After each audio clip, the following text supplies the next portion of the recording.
Morning, everybody. How are you? Good morning. Welcome to Coffee Moaning if this is your first time. Do you know what I think would be really nice? Because I just did this on Instagram. Can everyone just say where they are? Just say where you are, because on my Instagram... Emotionally or geographically? No, I had New Zealand, I had India, I had all over the country. So just say where you are, geographically. Geographically. Sorry. We often ask emotionally, spiritually. Yeah, just be quite interested. I find it quite exciting. Do you? Yeah. Do you feel like you're going on a journey? I do a bit. Yeah, like joining the dots. Pink Lady. So come on, tell us whereabouts you are zooming in where from. In Scotland Cyprus. are you, Pink Lady? See, Malaysia. Oh my, isn't this lovely? Nottingham. I had to go to Nottingham when I was in dancing on ice and dance on ice skate on their skating ring, and it made me a bit scared of Nottingham. Right, okay. All over the place, Glasgow, Hove, all these places actually I love. Essex, Newcastle. Do you know what? I've had some fabulous meals in Essex. Ipswich, I went for an audition, a major audition in Ipswich. Can't remember what it was. Cumbria, Portsmouth. We don't get around the country enough, Mark. What's the wonderful ship? Perth. What's the wonderful ship in Portsmouth Harbour? Filmed on that. That's a beautiful ship. HMS Belfast. Jersey. Oh, I've always wanted to go to Jersey. Years ago, my dad did. What was that police drama out in Jersey? He had to windsurf. My dad. Windsurf? Oh my God, we've got the photos somewhere. Well, the film will be. Windsurf? Yeah. Oh, Lou. Cornwall, Rachel. Lou. So jealous. Yorkshire. I really would love to have a week touring around Yorkshire. Hayley Edwards nearly went to university in Warwick. Warwick is rather lovely. Eastbourne, Vicky Richardson. Chew Valley, Joe McKenna. Bucky North, East Scotland, Joanne Connolly. I'm near where they film Happy Valley, says Shivy.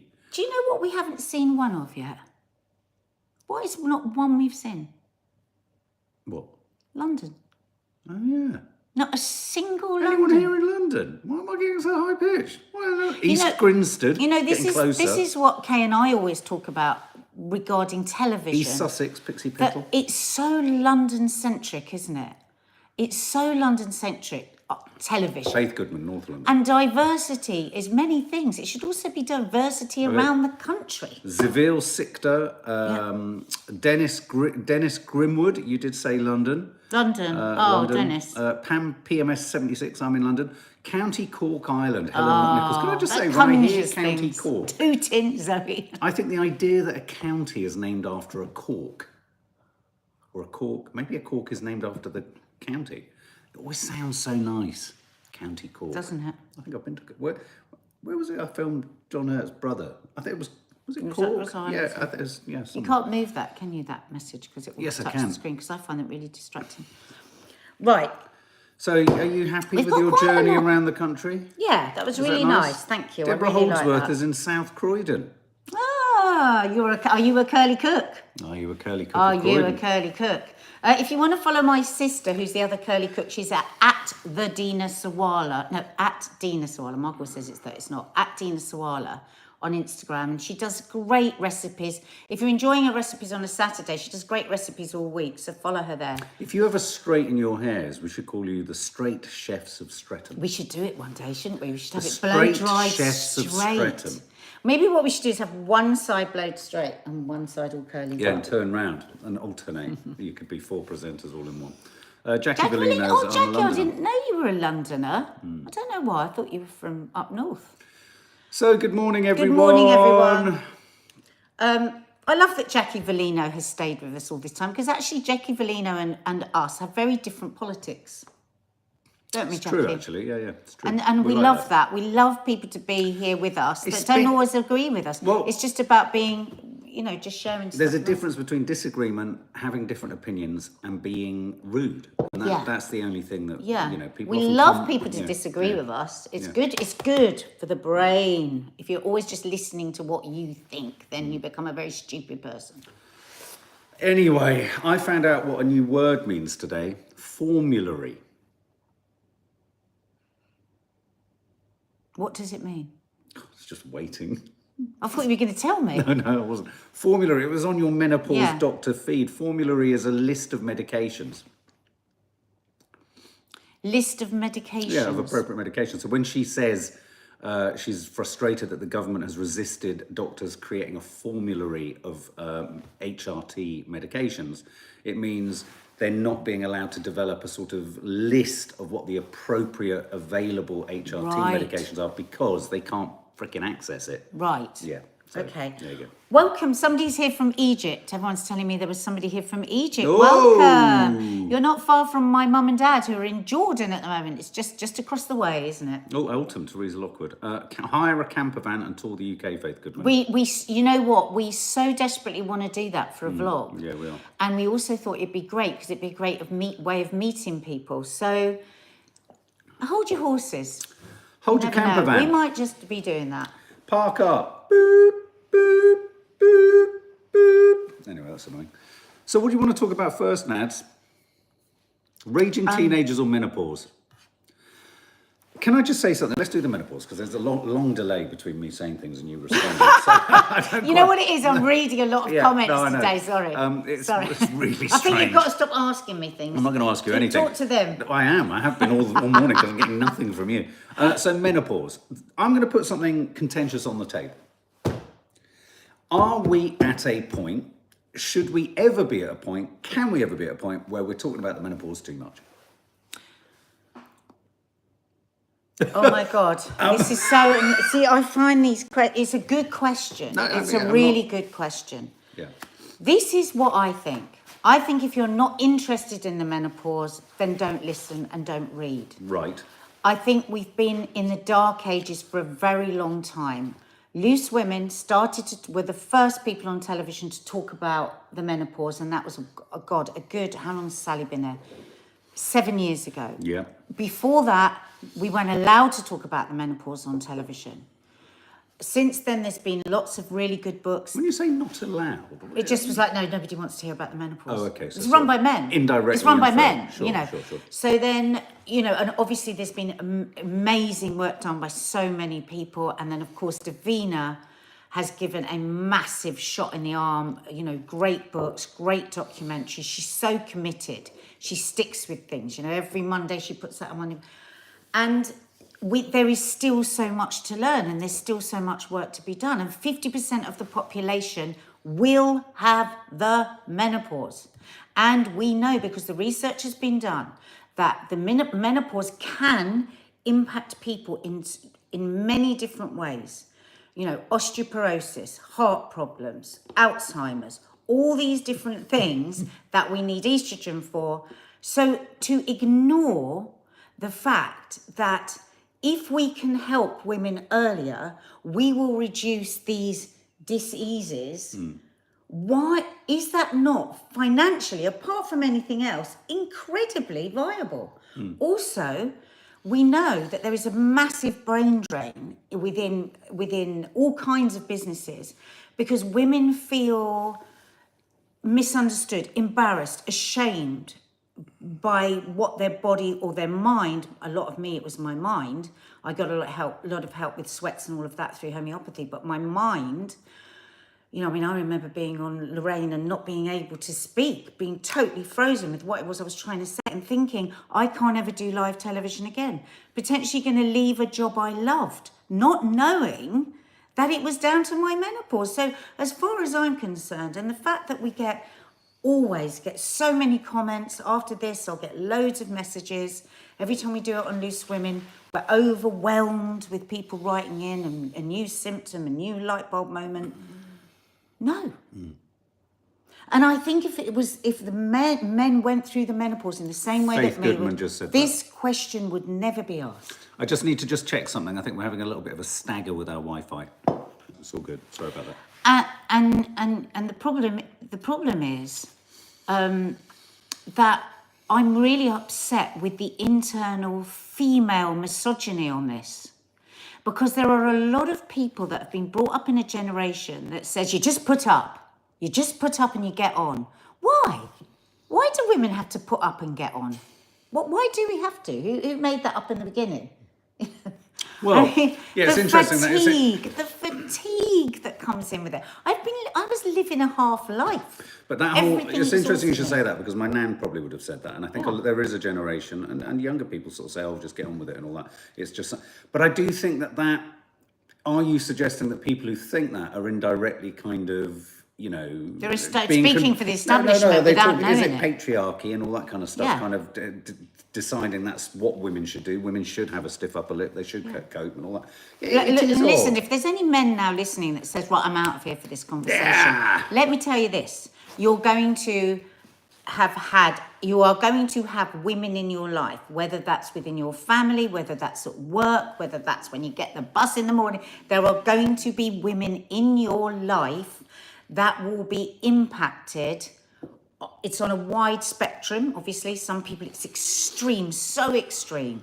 And then others, it's just very mild. But it will impact on you in some way. So knowledge is power. You might be in a relationship and not understanding and feeling like your wife doesn't love you anymore or doesn't want you anymore and is pushing you away and not have a clue that this could be down to her menopause. So the conversation for me is a never-ending one, just like it is about heart health, brain health, weight health, everything else. It's health. It's Do you think there's a fundamental. danger? Do you think there's a danger though that the press really gets on top of these sort of topics, runs with them so much, And then gets bored of them. potentially, well, the press gets bored of them, but also almost exhausts them of information. So I get, you could get to a point where you're thinking, okay, well, I'm kind of hearing the same thing. I think you're right. I think you're only in the foothills of the acknowledgement of it. There might not be much more to be said, but there's clearly much more to be done in terms of understanding. There's so much more to be said. For instance, even though NICE give What's NICE? What does it stand for, guys? Somebody here will know. They're the people that give the recommendations to GPs. Right, okay. Even though they say that women are allowed to have testosterone, doctors. So many doctors will not allow women to have it. Well, they can't. Now, They don't have if access. you have zero testosterone, you will have zero libido. For the mental focus, for the energy, you need testosterone replacement. And why should we not be allowed to have that? A man can walk into a chemist now and just go up to the counter and buy, what is it called? Viagra, if he can't get a hard on. I don't like the way you just reduced dust. No, but why is a man's libido more important than a woman's? I'll tell you why. Because we are still stuck in the dark ages where women only need to be sexually attractive when they can have babies. Wow. And we were supposed to die at 45. That's why our estrogen, our testosterone. Well, I drops saw a off. film the other day called Corsage, set in Austria in the God knows when, 1800s, and apparently 40 was the average age of women then. So it really was about just having babies and dying, wasn't it? Yeah. What an appalling sort of reduction. So the reason we're talking about it today, we didn't set up why. Is that the menopause laws that they were looking at introducing revolving around menopause leave at work for women, the idea that there would be a sort of empathetic approach to women who had severe symptoms of the menopause. The menopause laws that were being discussed and explored and looked at, principally the trial of menopause leave, have been rejected. But guess why? Because there's a worry that it could be discriminate against Men! This We should have started with that. But in a weird way, this almost goes back to what we were saying yesterday about Potato Man, which is there's this sort of surge of male almost alienation in almost every department, despite decades, centuries, and eons of male rule. What do you think about that? But I tell you What what. do you think about that? But can I say, I've read the article and I don't understand how this discriminates against men, because men... Anyway, so when I dug into it, it said...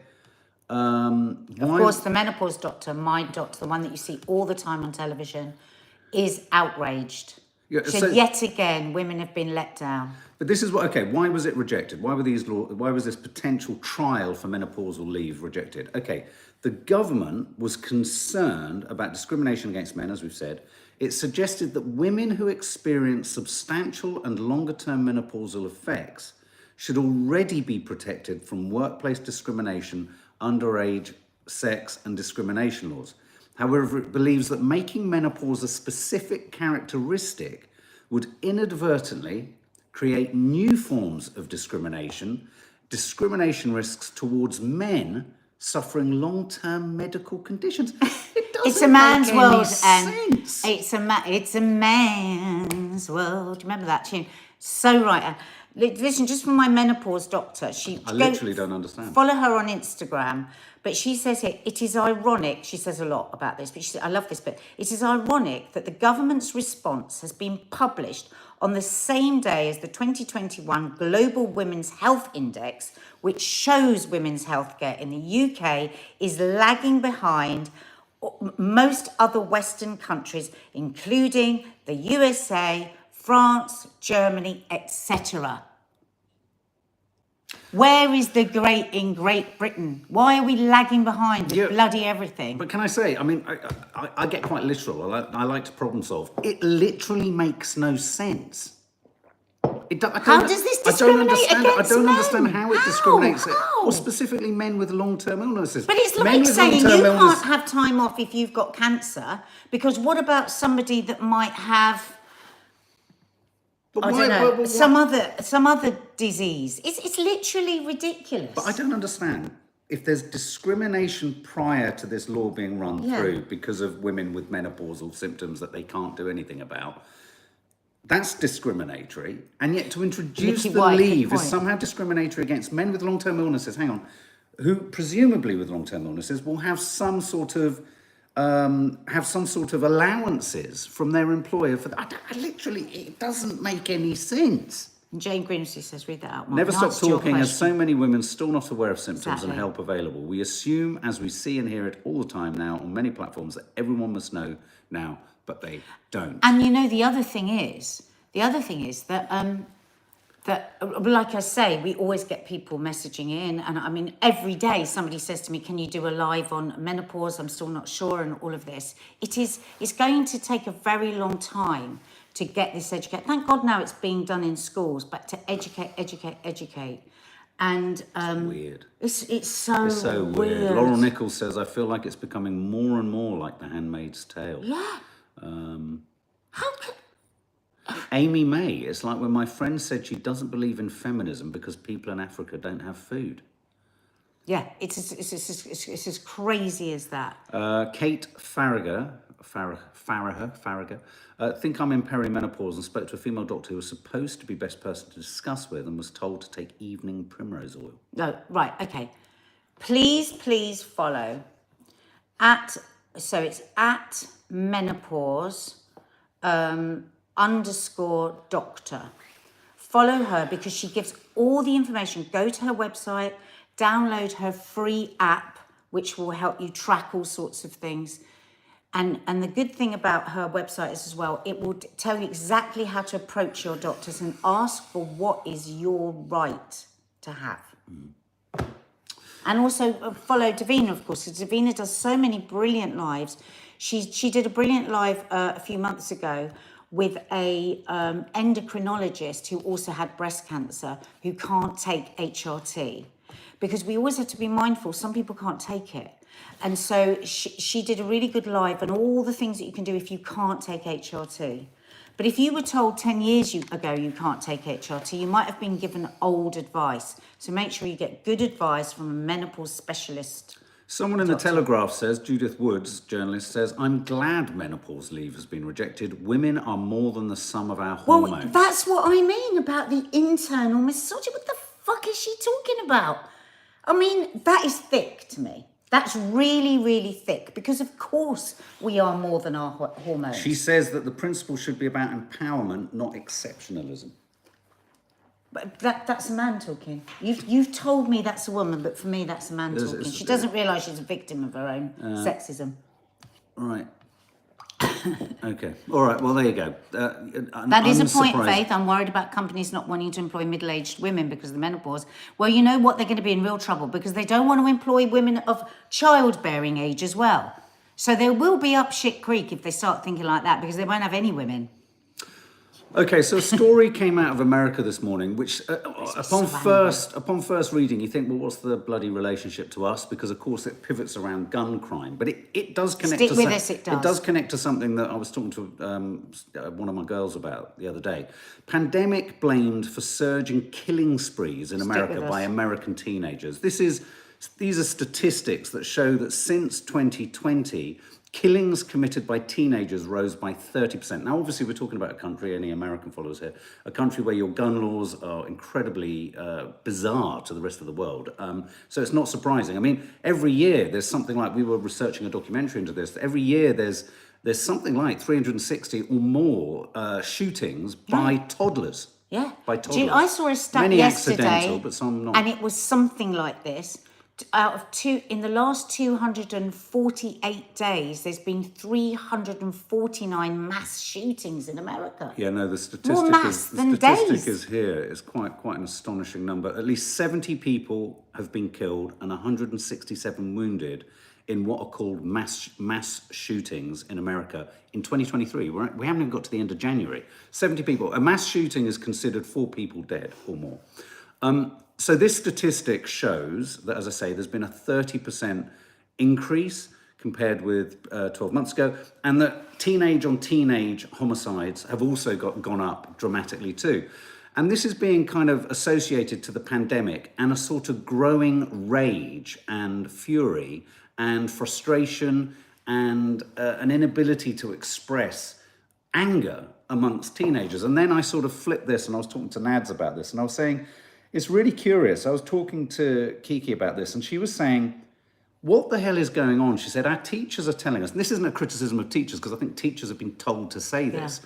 Yeah. She said, there's this idea that because we're 15 and going into GCSEs, they've now said that the pandemic hasn't affected my age group, as if we too didn't go through 2 years of screwed up education, all of the kind of, restrictions, prohibitions against friendships, socializing, the mental health crisis and all that.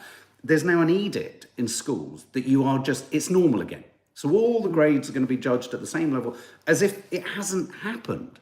Also, we were just having a chat with a whole group of young people. Which is leading to anger and frustration. Yeah, we were having a chat with a whole group of young people the other day for something else we're doing.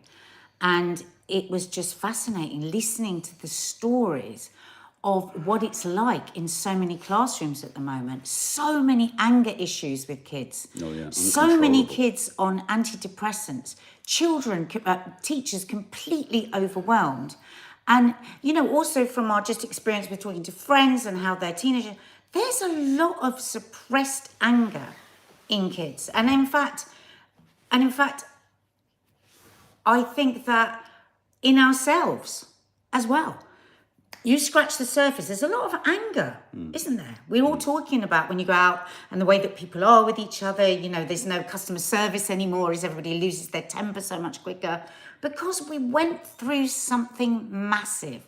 We were locked down, we were terrified, our lives were put on pause.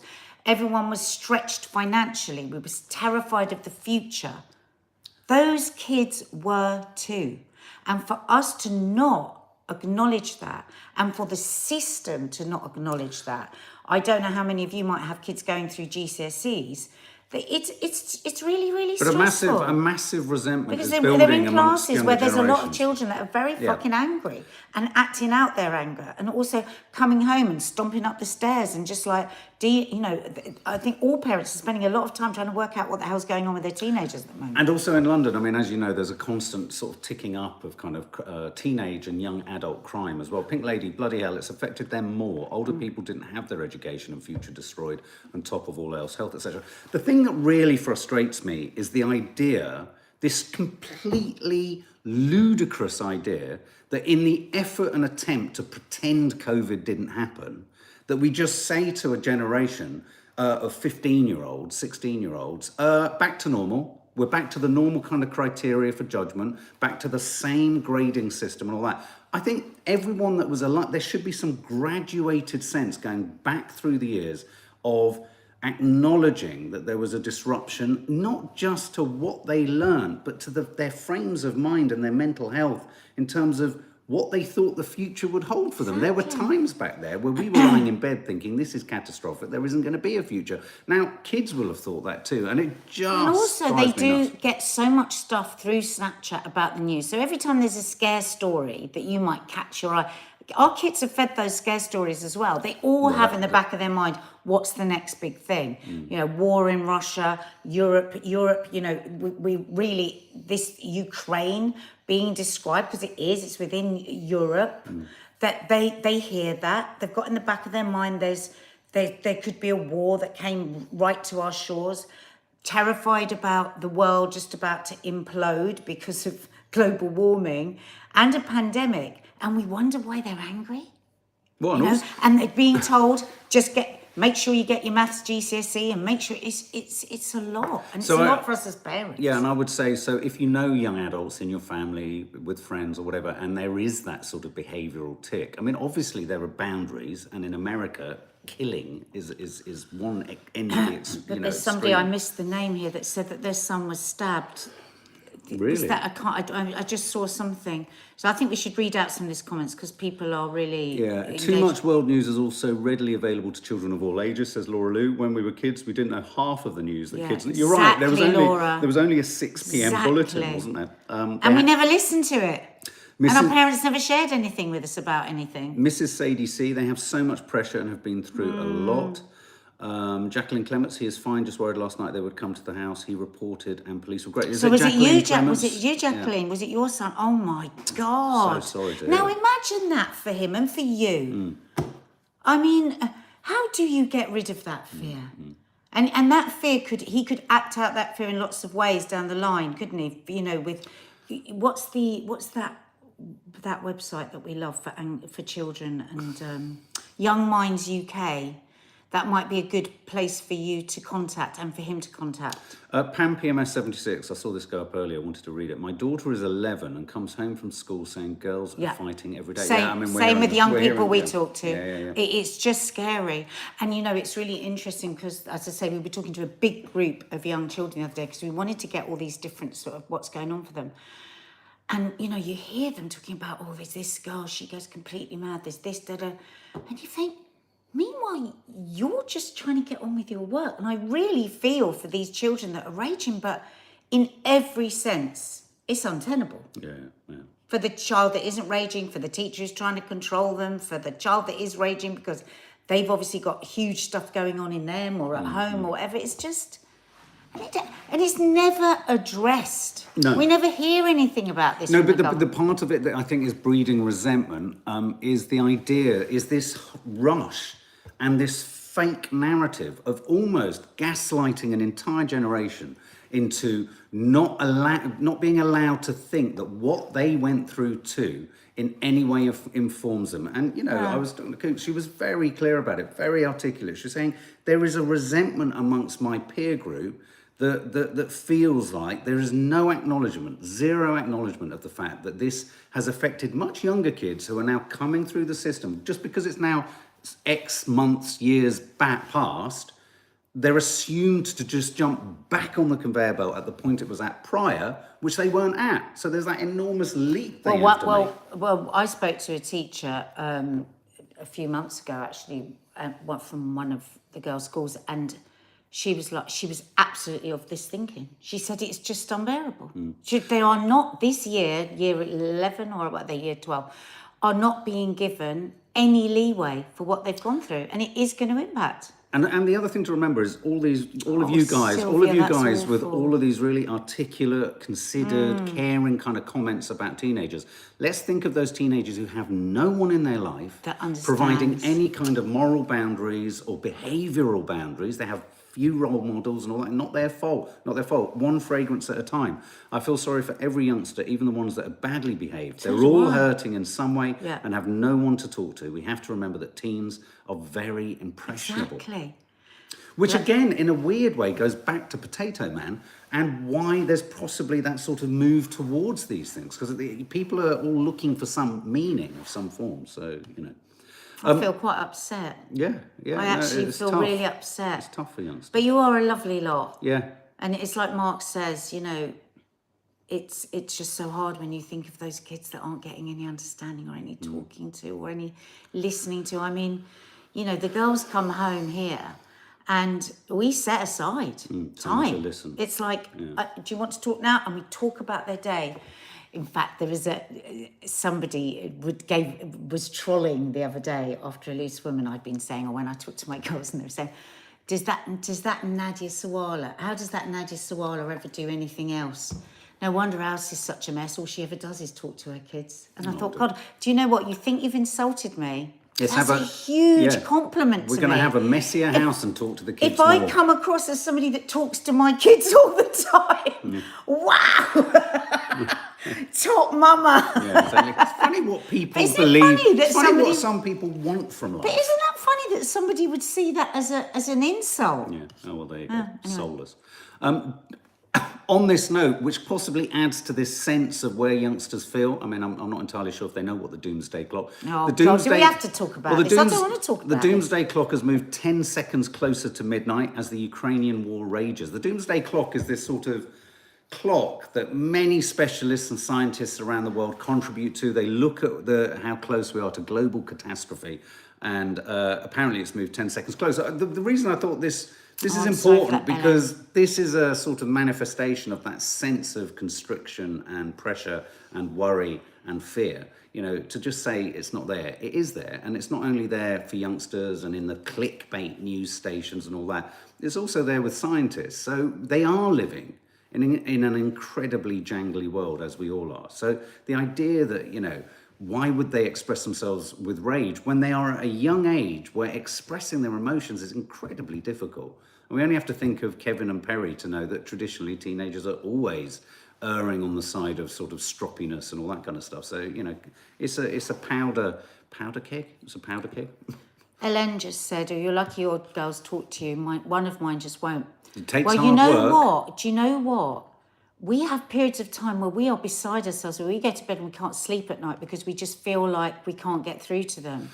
But what we've found, and of course every child is different, is, and you know, it's using technology, is I will text them and I will say, I just feel, it could be me and getting it wrong, but I just feel there's something really, really worrying you. And maybe you're worried that if you tell me I'm going to try and fix it and you know that I can't fix it. So if you just want to get it out of your system and tell someone so it's not echoing in your head, do that. If you want me to then talk further to you or us to talk further to you, we will. But if all you want to do is tell us and you don't want us to answer, just say that and we won't. And sometimes that's so hard, isn't it? Because they'll tell you some great long thing and they've said, and can you not please answer this? So then you can't answer and you can't talk about it. But that just gives them the space. The downside is you spend an awful lot of your time worried. I say a lot of the time, I say, listen, a problem shared is a problem halved. And that doesn't mean we're going to be able to fix anything. But when you keep hearing your own thing coming back at you, it gets bigger and bigger and bigger. You'll get more and more anxious. And sometimes and you'll see them like get tempted because you can see they're really worried. And they're like, you have to make it so tempting. Well, look, the idea that they could say what it is. Just on that note, we're going to have to go in a minute, strapped for time. Amy May, to be honest, sometimes if my mum texts me and I'm 18, I'm more likely to tell her what's wrong. Exactly, because they get scared if you go, right, tell me what's the matter. Another place which is quite handy, I've said this before, is in a car when they're sitting behind you, because there isn't that sort of eye contact. I don't want you to look at them. Just very quickly, final thing, I just want to say Happy Valley, lots of people enjoying it, though I have to say the last episode was my least favourite. But Happy Valley cast have revealed that they filmed multiple endings. Yes! So they don't know what the ending's going to be. Do you know what's so funny? My sister never gets crushes on anyone, ever. Have you ever heard? No. And my God, she's got a crush on him. I know. Well, I'm slightly worried because I said to her, I'm approaching him to work on a project that I'm doing, and I'm going to ask her if she wants to be my camera assistant. Could you imagine? Anyway, guys, look, have a lovely day. Content is landing on the channel tonight. I know home time is very much desired by everyone. I'm trying to get on it. There's a podcast, How to Stay Married, coming. It's quite an intense one, actually. It actually is. And what we in case we don't get the title right, basically it's just us talking through arguments and what we've learned over the years to try and diffuse them or change. But it's close to the edge all the way through, isn't it? Well, it's also talking about the things that you assume you're in a good place, but actually we're all kind of driving stuff down and not necessarily talking about it. And also, finally, Happy birthday, Angela. we had a lovely time. Michelle, hope you're there. Lots of love. It was lovely to see you. Lovely We to see you. are popping up across our social media platforms the first topic, question, more sort of topic for you to contribute.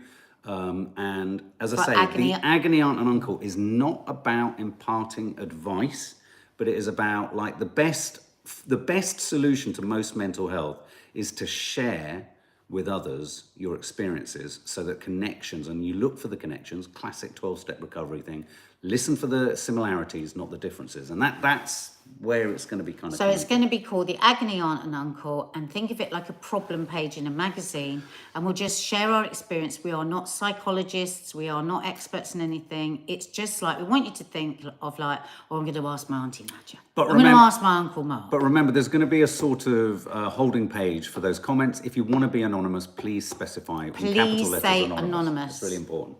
Because, we could make everyone anonymous, but the thing is, some people really like their name Yes. to be called out. That's the Yes. problem. Otherwise, we would just say anonymous for everyone. Yeah. And please, nobody get upset if we don't bring up your question, because we know we will be overwhelmed. And also on that note, I know someone yesterday contacted me and said, can I have a shout out in the members area? Again, I get so many messages and we try and sort of deliver on that. If you could message me again, because I thought I'd screenshot it and I said, we'll do it tomorrow, and I can't find the screenshot, so I don't know what's happening. But quick happy birthday for Angela. Happy birthday to you. Happy birthday to you. Happy birthday, dear Angela. Happy birthday to you. Have a good day, guys. Love ya. Oh, and it's going to be a very early one tomorrow because I've got stuff that I've got to do afterwards.